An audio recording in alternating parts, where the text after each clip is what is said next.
এই ছোট্ট ফিগারের ধুতি বানাতে গিয়ে আমারই একেবারে প্যান্ট খোলার জোগাড়। একেই তো আমার মতো 90% বাঙালি ছেলেরা ধুতি পরতেই ভুলে গেছে, আমরা নাকি আবার বাংলার সংস্কৃতি তুলে ধরবো।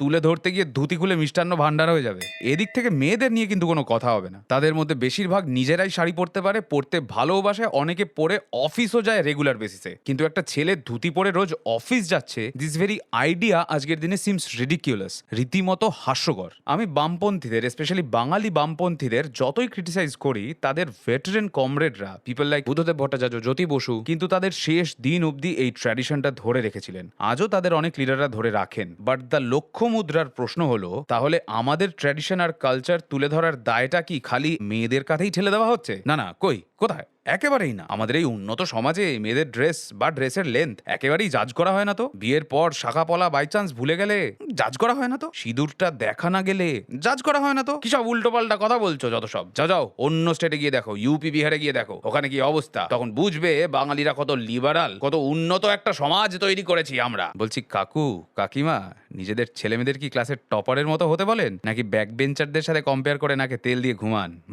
যাই হোক, কাজ করতে করতে এসব উল্টোপাল্টা ভাবাই আমার কাজ। অফেন্স নিলে আমার যাবে, আপনারই বিপি বেড়ে যাবে। যাই হোক, চলি। Don't forget to subscribe to my YouTube channel. Tata.